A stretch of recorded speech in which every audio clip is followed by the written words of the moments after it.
When a fiery woman running from her past accidentally spills her heart to the most dangerous man in Seoul, the rules of the city change forever. He is the king of the underworld, a master of cold control. But she is the pure chaos he suddenly needs to breathe. She thought she was only escaping a lonely life. He decided she was the one prize he must claim. This is the story of steel meeting flame. He built his empire on the belief that strength means silence. She taught him that true power comes from being honest. Get ready for a tale where betrayals run deep. The stakes are life and death, and an impossible love becomes the only chance for survival.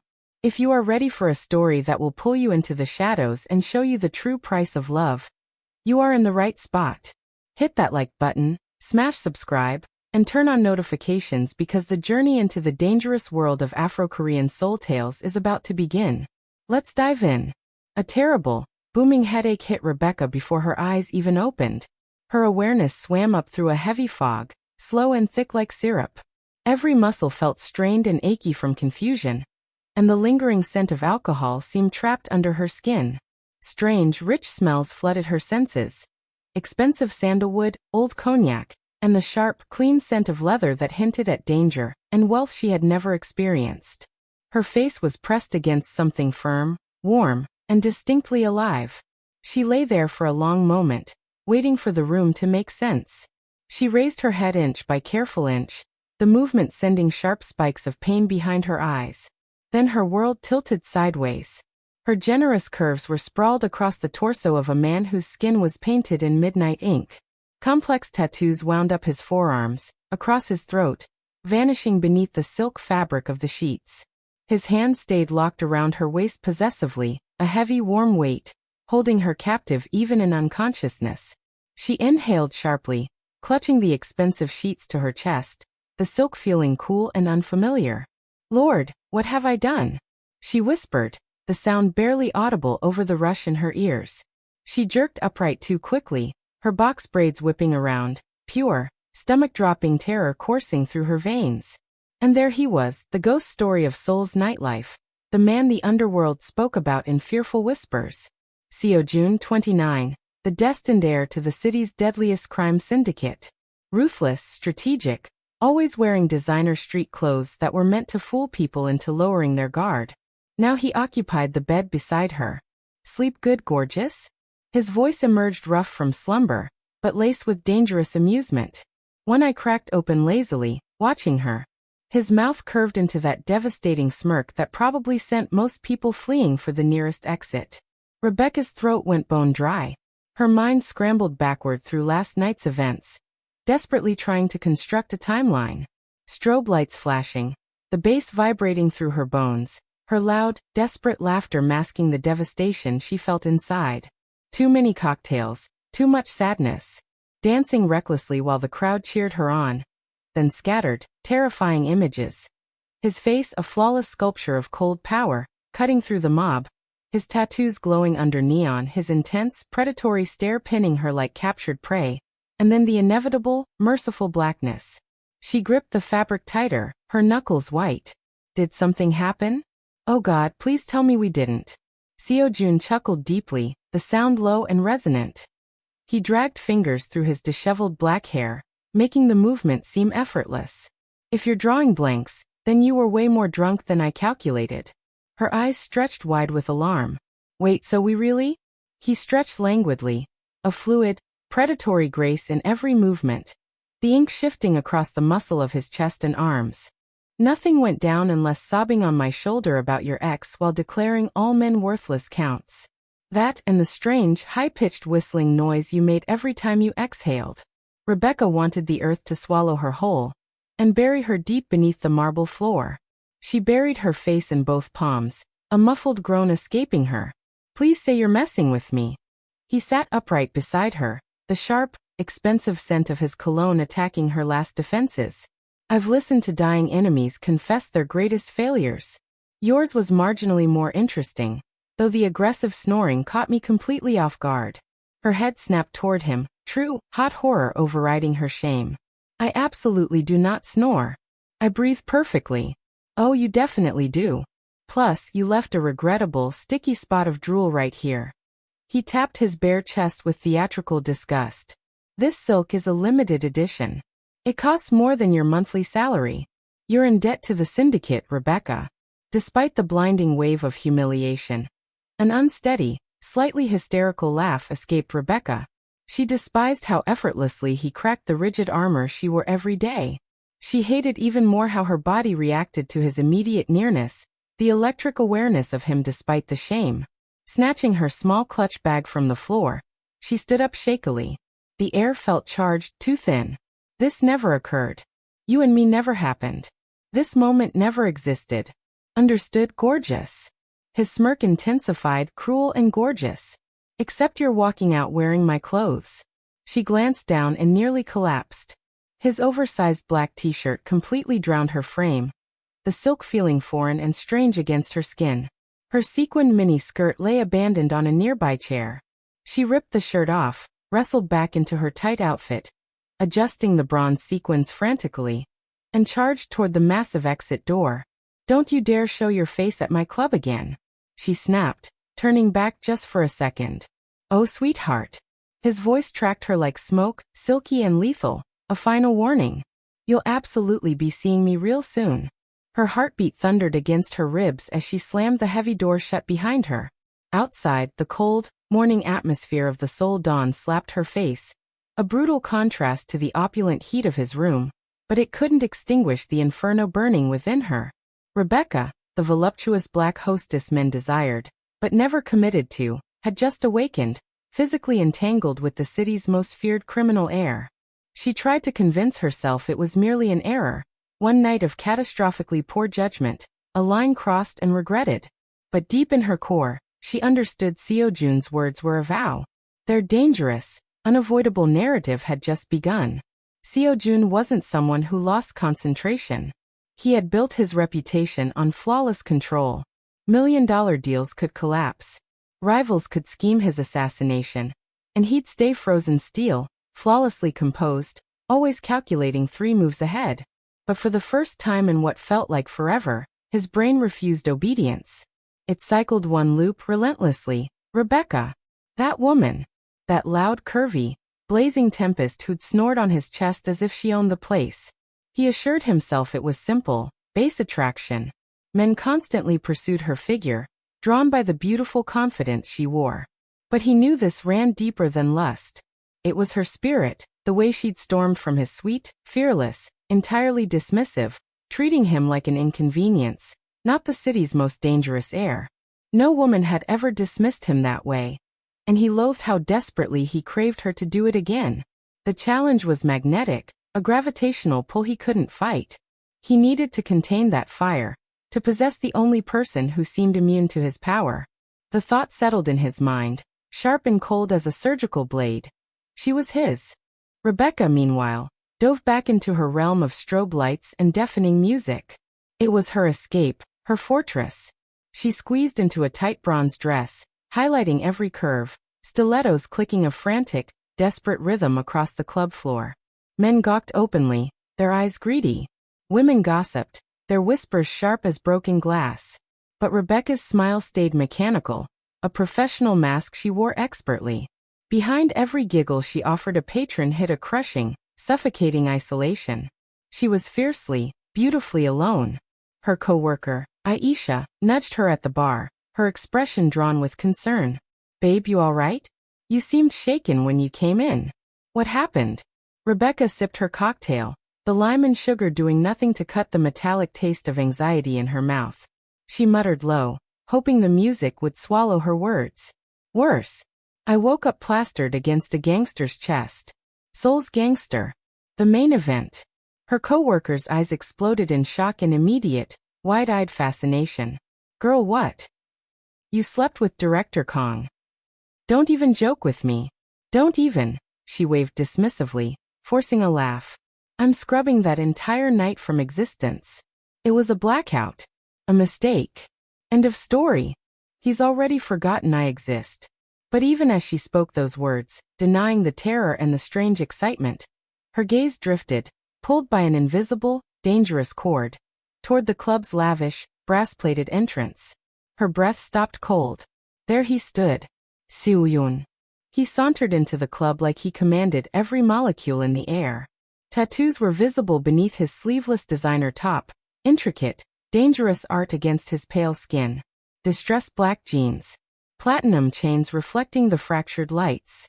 His eyes swept the entire space, slow and deliberate, until they landed, precisely and mercilessly on her. Rebecca's stomach did a sickening, weightless somersault.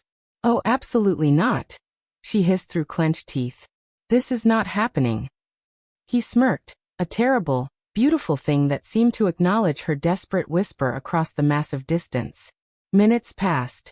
Seo-jun moved through the crowd with the silent, inescapable grace of a dark tide. He materialized at her side, leaning casually against the bar, ignoring every woman who instantly attempted to capture his attention. "Gorgeous," he drawled, his voice cutting clearly through the music. "You ran quickly. Evidently not quickly enough, apparently." She glared, gripping her service tray so hard her knuckles burned white. "Didn't I explicitly tell you to stay gone? To never trespass on my territory again?" "And didn't I tell you?" He leaned nearer, his sharp, expensive scent drowning her senses in warm danger. "That I'd be seeing you again real soon. A promise is a promise, Rebecca." She rolled her eyes, a dramatic, performative show of dismissal she didn't feel. "You're not remotely my type." He raised one perfectly sculpted eyebrow, a slow, calculated move. "Your type? Let me predict. The kind of man who promises forever over cheap ramen and vanishes after the 14-day mark, leaving you to pay the cable bill." Her jaw tightened. The shot landed too close to the bone. Her history was written in those failed, disposable attempts at normalcy. "You don't know a thing about me. You're guessing." "I know plenty." His expression softened, briefly, surprisingly, a fleeting vulnerability in the cold mask. "You're lonely. You drink to forget the silence of your small apartment. You laugh too loud so nobody notices how close you are to shattering. I see the devastation beneath the bronze dress." Her heart stumbled painfully against her ribs. She covered the sudden, aching exposure with a thick layer of sass and forced humor. "Wow. Congratulations. Detective June, want a medal or perhaps a cupcake? A trophy for psychoanalyzing the woman whose drool stains your expensive bedding?" He grinned, genuine amusement flashing in his eyes, brief but intense. "Cupcake. Red velvet. Preferably. And a full confession." She stared at him, unable to maintain her anger, then erupted into authentic, uncontrolled laughter, the mechanical smile finally breaking. "You are absolutely ridiculous." En impossible, infuriating menace. Yet here you remain, still engaging with the menace. From that evening forward, Seo-jun began a silent, relentless siege. Every single night he would glide into the Neon Dragon, sometimes solo, sometimes flanked by a terrifying entourage, always securing the same private VIP booth. He tipped Rebecca outrageously, an arrogant, insulting display of wealth, ensuring she was the highest-paid server in the club. He teased her until she was flustered, her usual quick wit failing her. He never departed until he was absolutely certain no intoxicated patron had dared to cross any boundary with her. His eyes were constantly on her, a silent, possessive claim. One evening, her patience finally evaporated. She plants her hands on her hips, her bronze dress shimmering under the pulsating club lights. "Why are you stalking me?" she demanded. "What is this twisted game you are playing?" He is reclined in the booth, swirling a measure of rich, dark cognac in his glass, his posture relaxed but inherently dangerous. "Stalking? Nah. Protecting my investment." "What investment?" Her mouth dropped open. You are too valuable, Rebecca. Wasting that fire, that spirit, serving overpriced cocktails to sweaty, middle-aged executives every night? That is a crime. You belong somewhere elevated. Protected." She snorted, a loud scoffing sound. "And let me guess that somewhere elevated is conveniently positioned right next to your giant, ridiculous ego?" He grinned wolfishly, unapologetic. "Intelligent woman." "Yes." She scoffed again and spun away, but her pulse was sprinting, out of control. Nobody had ever observed her the way he did. Like she wasn't merely a desirable body, but an enigma he was determined to decode. He continued this siege for weeks, refusing to let her have peace. He studied her routine, her habits, the subtle shifts in her moods. He knew the exact moment she became tired, the brand of cigarettes she smoked when stressed, and the type of music that made her dance with genuine abandon. Later that evening, backstage, she discovered a small, perfectly wrapped box waiting for her station. Inside, nestled on black velvet, was a pair of designer pumps, sparkling, flawlessly cut, impossibly expensive. A small, elegant note is tucked inside. The note reads, "For the gorgeous one. Don't run too far."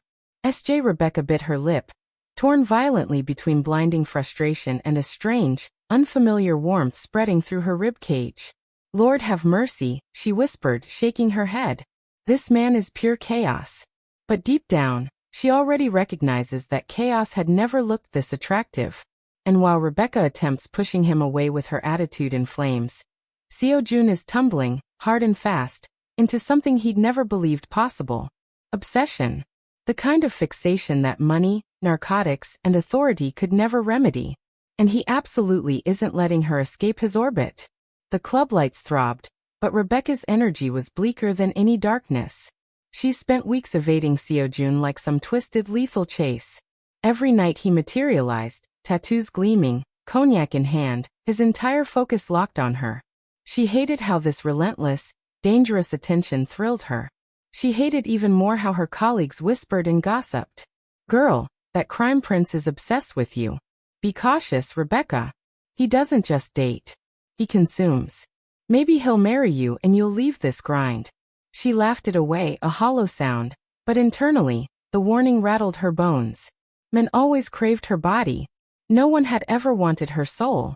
She wouldn't stumble into another trap, not even one constructed of platinum and power. But one Saturday night, the trap closed anyway.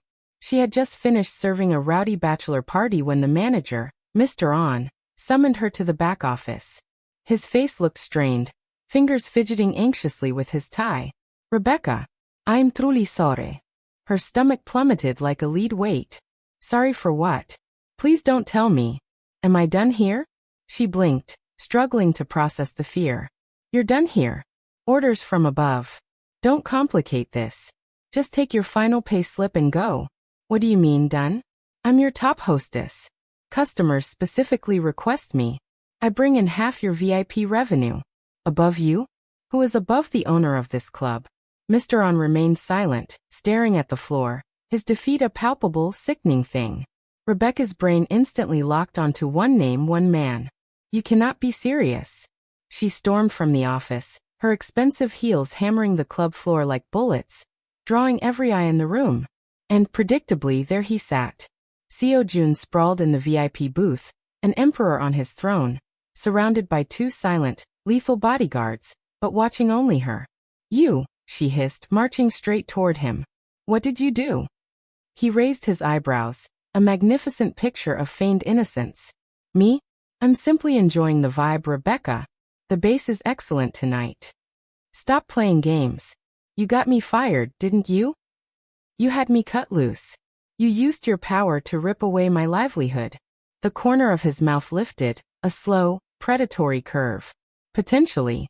Her voice climbed in outrage, cracking with genuine, panicked fear. "Do you realize how hard I grind for that money? That job covers my rent. Who granted you that authority? Who gave you the right to obliterate my security?" "I granted myself that authority." He leaned forward, his voice suddenly sharp as fractured glass. "Because watching you apply that fake, saccharine smile to wasted, grubby idiots every single night was driving me absolutely and completely insane." Rebecca's jaw fell open. The audacity, the sheer, narcissistic tyranny of it, was breathtaking. "Driving you insane. You are delusional. You can't just obliterate people's lives because your fragile ego gets threatened by a smile." He chuckled darkly, a sound like grinding gravel. "Fragile, gorgeous? If my ego were fragile, half this city would be smoldering ashes right now. Then maybe it should be. Maybe someone needs to burn your empire to the ground and teach you a lesson in common decency." The room went silent. Every patron, every server, every bodyguard froze. His men shifted uncomfortably, unaccustomed to anyone raising their voice to Director Kong. But Seo-jun looked energized. He looked like her fire was the oxygen he'd been suffocating without. "You're breathtaking when you're angry," he said quietly, intensely, his eyes boring into hers. She threw her hands up in utter defeat and frustration. "Oh my God, you are impossible. And you're unemployed," he smirked again, the victor's cruel smile. "Which means you finally have the necessary time to hear my proposition." Her eyes narrowed to dangerous slits. "Proposition work for me." Rebecca laughed, a harsh, bitter sound. "What? As your personal maid? Hard pass. I don't clean floors for tyrants." "No." His gaze scorched into hers, leaving no room for doubt. "As the only woman I trust beside me." Her heart hammered a frantic rhythm. She wanted to scream, to slap the arrogance from his face, to storm out into the night and never look back. Instead, she found herself whispering, the word wrung out by confusion and exhausted fear. "Why me?" For once, his smirk vanished entirely. He leaned back, exhaling heavily, and the mask of the crime prince slipped, just slightly.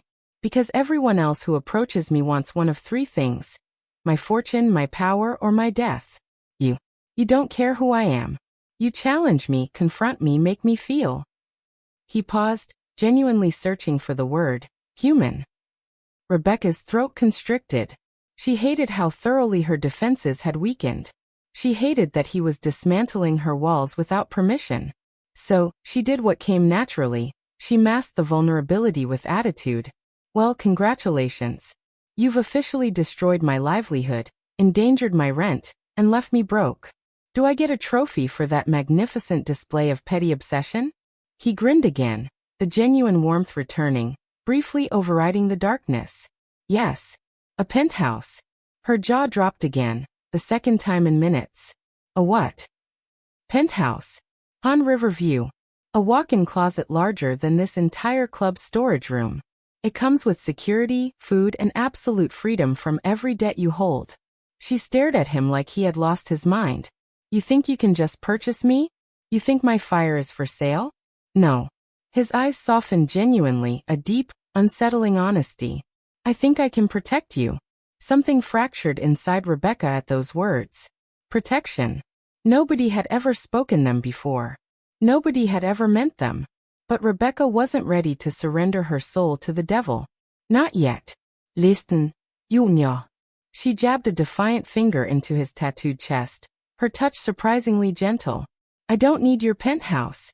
I don't need your money. And I definitely don't need you."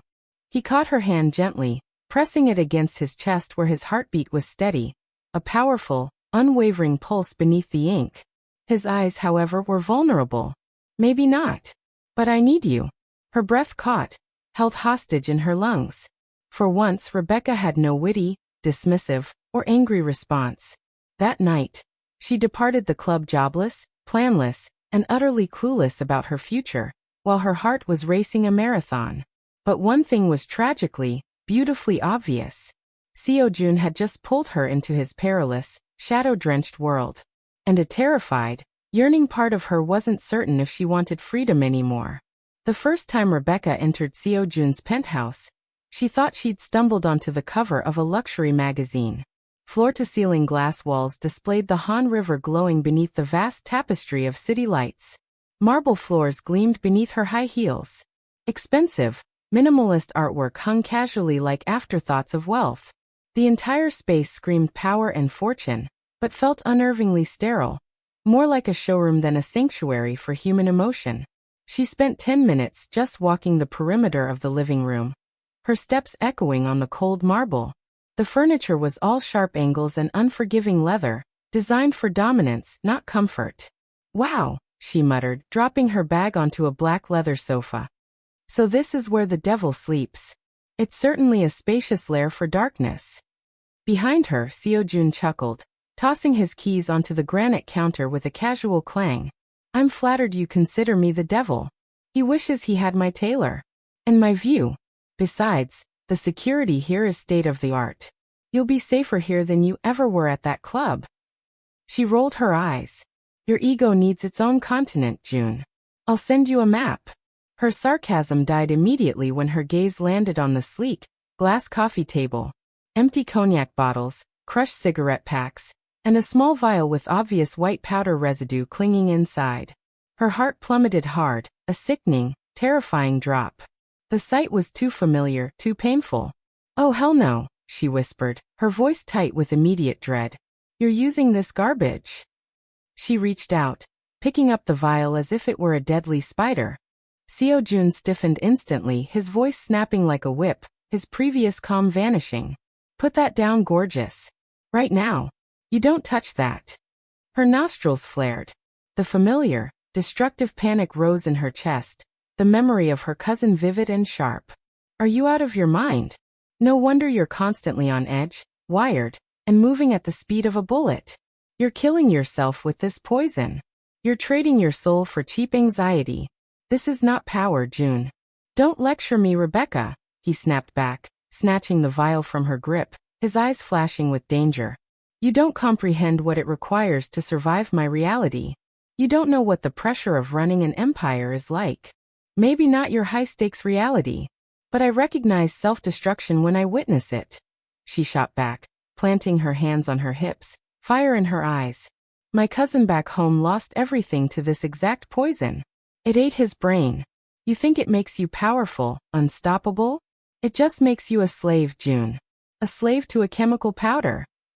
Her words hung heavy and vibrating between them, hitting him with the force of an unexpected blow. For a brief, terrifying moment, his hardened mask cracked slightly, revealing the scarred, wounded man underneath. His hand holding the vial trembled, but then the mask snapped shut. He turned away sharply, walking to the bar, pouring himself a measure of whiskey. Anything to avoid the undeniable truth in her eyes. "Why do you even care, Rebecca?" he asked quietly, his back to her. "Why do you invest the energy? I am dangerous. I am merciless. I am everything you should flee from." She hesitated. Seeing him like this, trapped by the darkness, struggling with the toxins, made her chest ache in ways she couldn't rationalize or explain. The empathy was a cruel, beautiful trap. "Because somebody has to care," she whispered, the honesty a raw vulnerability. "And there is no one else here to do it." That night, she refused to leave. She did not unpack her bag, nor did she settle in. She simply asserted her presence with an unbreakable, domestic defiance. She started to cook. She tied her box braids up with a scarf, threw on his oversized hoodie, and surveyed his pristine high-end kitchen. A culinary mausoleum, untouched by human activity. She scavenged the sparse, pathetic ingredients she found: some chicken, a few vegetables, rice. His pantry was stocked with imported truffles and expensive champagne, but no basic spices. "Look at these pathetic seasonings," she muttered to herself. "Y'all Koreans don't know about real flavor. Where is the pepper? Where is the fire? This is an emergency." She tossed spices dramatically into a pot. The familiar, comforting scent of West African herbs and the rich aroma of jollof rice and grilled chicken began to permeate the sterile, expensive air. It was a defiant, flavorful act of cultural invasion, pushing back against the penthouse's coldness. When Seo-jun walked in, he froze completely in the doorway.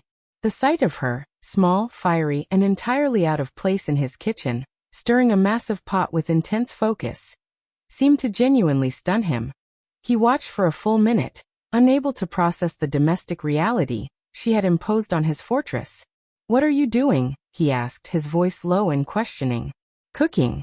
Obviously," she replied, stirring the pot with confidence, as if she owned the space. "Nobody cooks here, June. Your private chef delivers meals in plastic containers. Your chef delivers trash. This is survival food. Now sit down. You look malnourished and insane." For the first time in years, the ruthless crime heir found himself obeying someone. He sat down at the granite counter, watching her every move. They ate together at his massive, glass dining table. The contrast was stark.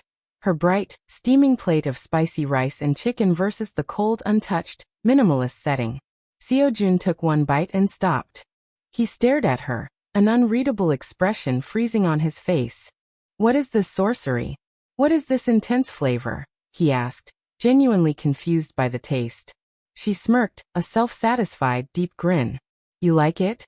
That, my friend, is flavor. That is soul." Something your bland, rich life is desperately lacking. Your body needs this, June. It needs real food, not just expensive toxins. He didn't answer. He simply took another bite. And another. He put his fork down only to pick up his spoon and scoop the rice directly. Suddenly, the feared crime prince of Seoul was devouring the food like a starving teenager who hadn't eaten in days. Rebecca grinned smugly, watching him. That's what I thought. You're welcome.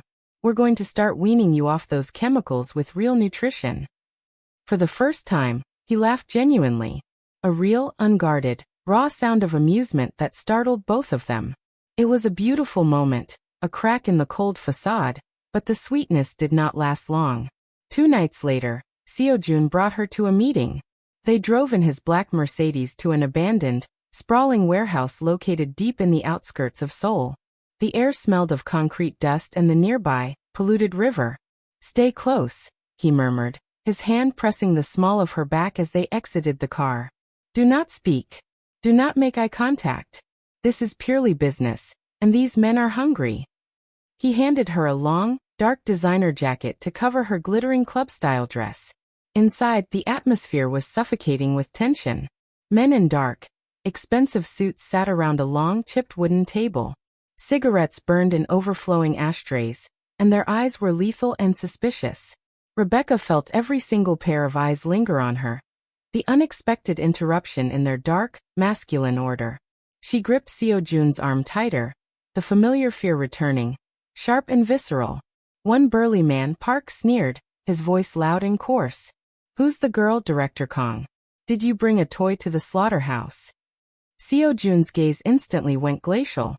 The air temperature seemed to drop 10 degrees. She's mine. His voice was a low, terrifying command.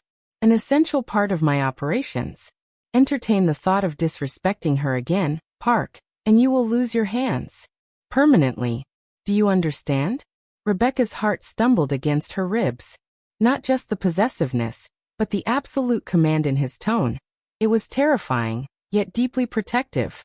He had risked everything just by making that statement. The meeting quickly exploded into shouting. Accusations of treachery flying, arguments about shipments, territories, and betrayals. Seo-jun remained silent, watching the rising anger in the room, his hand never leaving her back. And then gunshots shattered the atmosphere. Before Rebecca could even fully register the sound or scream, Seo-jun reacted with instinctual, terrifying speed. He pulled her behind him, shielding her body completely with his own. His men immediately returned fire, and the warehouse descended into chaos.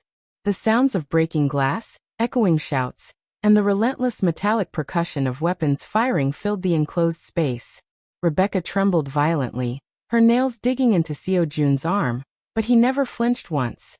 He was a stone wall, a shield of muscle and ink. When the smoke finally cleared, enemies lay wounded or dead. His men stood victorious, their faces grim, weapons still smoking. Seo-jun turned to her, his face dark with adrenaline and lingering fury. He gently brushed a stray box braid from her damp forehead. You see now, he murmured, his voice low and rough. This is my reality.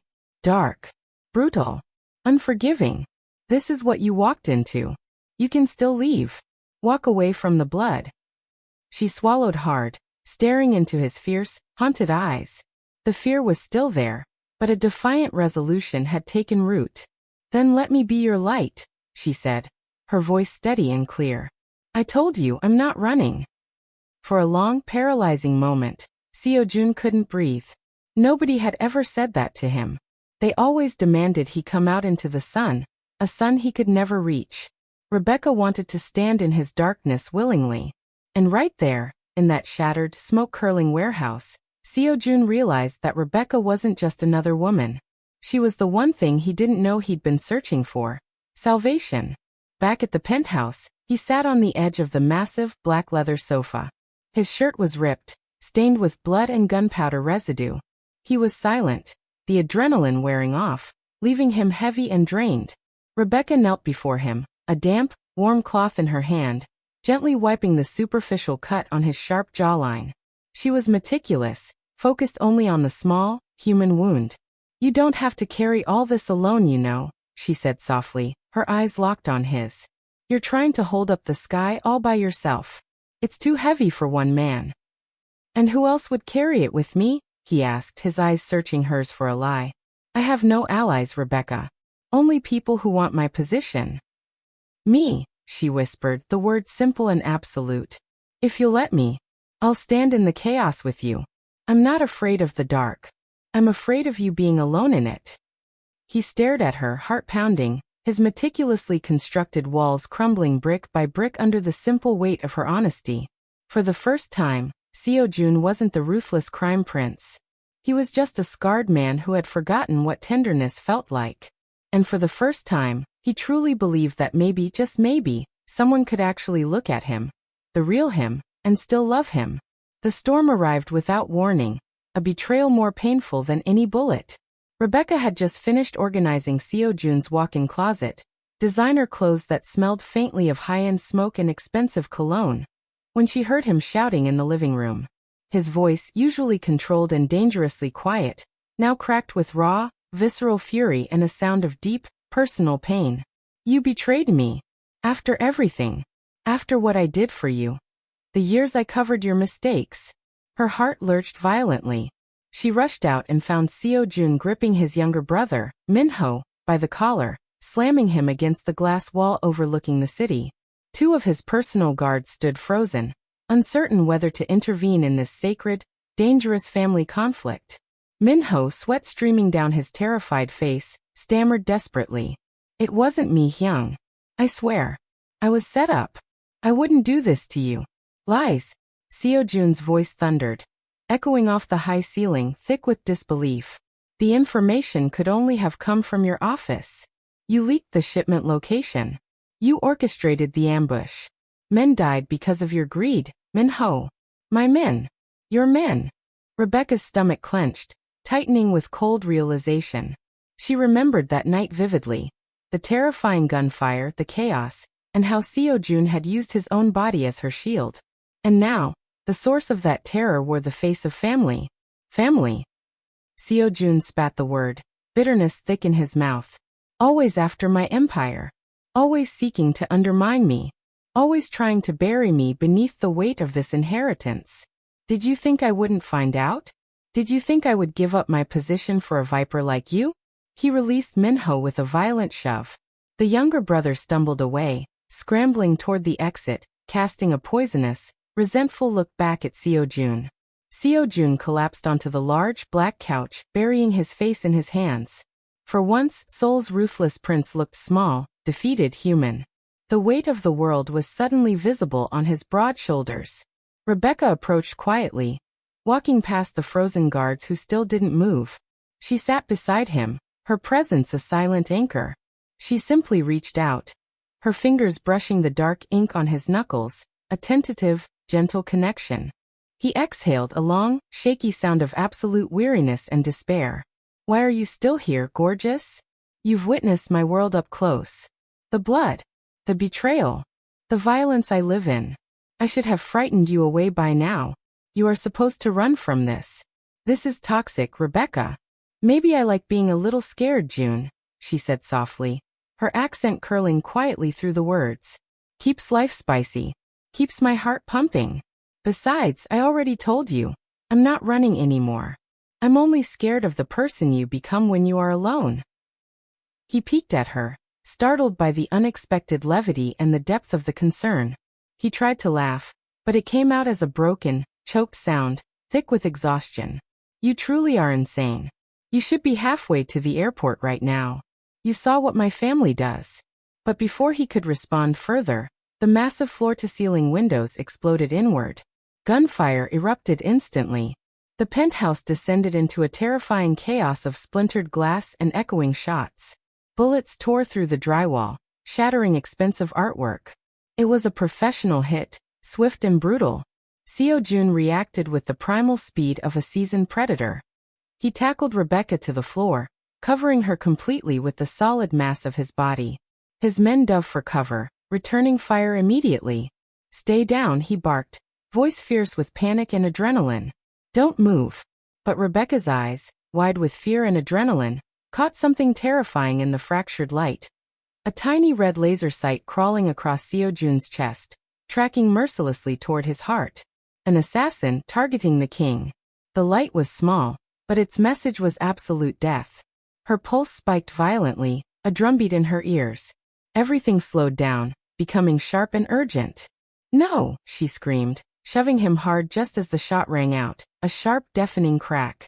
The bullet grazed her shoulder instead, a blinding, white-hot searing pain that ran through her arm and chest, knocking the air from her lungs. She bit back the scream, tasting copper blood. Seo-jun's eyes went utterly wild when he saw the blood blooming instantly across her sleeve, soaking the expensive fabric crimson. "Rebecca!" His voice cracked completely, a raw sound of absolute devastation and terror. He dragged her behind the thick, curved marble bar, fury blazing in his eyes like a furnace. His men finished the fight, a quick, brutal resolution. Silence fell, broken only by the distant sounds of sirens and the high-pitched ringing in Rebecca's ears. Seo-jun's hands were trembling violently as he ripped a clean piece of cloth from a nearby curtain and pressed it hard against her wound, trying desperately to stanch the flow. "Why would you do that? Why would you take a bullet for me? I told you I'm poison." Rebecca winced fiercely against the pressure, but she locked eyes with him. The pain an almost secondary concern. "Because you're worth saving, June," she said, her voice weak, but firm, the conviction absolute. "You are. The man who eats jollof and laughs at himself." His breath caught, a dry rasping sound. He stared at her like she was something impossible, something sacred and terrifyingly beautiful. He saw the fire, the grace, and the absolute sacrifice. "I've killed people, Rebecca. I've destroyed lives. I sell poison. I don't deserve your sacrifice. I don't deserve anything good. I don't deserve you. Shut up." She grabbed his collar with her good hand, pulling him closer, forcing him to meet her gaze. "Stop judging yourself. You deserve love, and I am giving it to you whether you like it or not. I saw the human in you the first night. You deserve to heal." For a moment he couldn't breathe. His entire life, the drugs, the violence, the betrayals, the endless, soul-crushing weight of his empire. It all crashed against the one thing he never thought he'd have. Someone who wanted him. Not his power, not his wealth, just the wounded, toxic man underneath the ink. And then he kissed her. It wasn't gentle. It was desperate, fierce, a storm colliding with a wildfire, an agonizing apology and a ferocious vow wrapped into one overwhelming motion. She kissed him back, pouring every ounce of her pain, her promise, and her life force into him, holding onto his collar as if he were the only thing keeping her grounded. When they broke apart, breathless, his forehead pressed against hers, he whispered against her lips, the words raw and unsteady. "I love you, gorgeous. I love you, Rebecca. For the first time in my existence, I actually love someone. I can't let you go. I won't." Tears stung Rebecca's eyes, mixing with the blood and sweat on her temple. "Took you long enough, crime boy." She laughed, a weak, choked, tear-filled sound. He laughed too, a wet, choked, messy sound of pure relief and devotion. "You're crazy, reckless, and you're mine. We are ours," she whispered back, closing her eyes, feeling safe in his arms for the first time. "We fix it together." Weeks later, Seoul still whispered about the audacious, brutal ambush on Director Kang's penthouse, and about how he had eliminated his enemies in one single, terrible night of vengeance. The consequences were vast, the power shift absolute. The underworld recognized that Kang was now stronger, protected by an unseen, unexpected force. But the man himself was dramatically different now. He was sober. He hadn't touched a drink or a drug since the moment he saw her blood. He was fighting the withdrawal with an iron will, driven by the knowledge that he was no longer fighting for an empire, but for a future with her. The empty cognac bottles that had always littered his bar were gone, replaced by sparkling water and untouched tea. The small, deadly vials of white powder were gone, destroyed by his own shaking hands on the morning after the shooting. His men were shocked, speechless. Their boss, once addicted to chaos and chemical release, now spent his nights at the massive dining table, eating Rebecca's spicy, soul-filled cooking, or listening, genuinely listening, to her ridiculous stories about back home, about carnival, about her life before him. Imagine you at carnival, she teased one night, moving her hips playfully in the kitchen. Imagine you not constantly stealing my hoodies. That's my favorite one. The one with the Japanese script. I swear you have a secret stash of them in your giant closet now. He smirked, leaning against the counter, relaxed. Relax. I look better in it than you do anyway. It's comforting. You smell like safety now, not just expensive danger. I need to keep that scent close. Their banter filled the penthouse with a light and a warmth that money could never buy, chasing out the sterile coldness of the marble and glass. Seo-jun now had a home, not just a lair. He was learning patience, compassion, and how to apologize. He had started the process of making amends with his organization, moving away from the toxic elements that threatened to pull him back under. He still had enemies, but now he had a reason, a purpose, to live beyond the violence. And for the first time in his dangerous, chaotic life, Seo-jun wasn't just surviving day to day. He was living. He was planning. He was changing. Because in a world of blood and betrayal, Rebecca had given him the one thing he thought impossible: healing. And she had found the one thing she thought she'd never have: unconditional love and fierce protection. This story shows how the darkest heart can find peace, how the most destructive soul can find salvation, and how a love forged in gunfire can be stronger than any empire. We trust you were captivated by this tale of danger, romance, and unbreakable connection. Do not let this moment end here.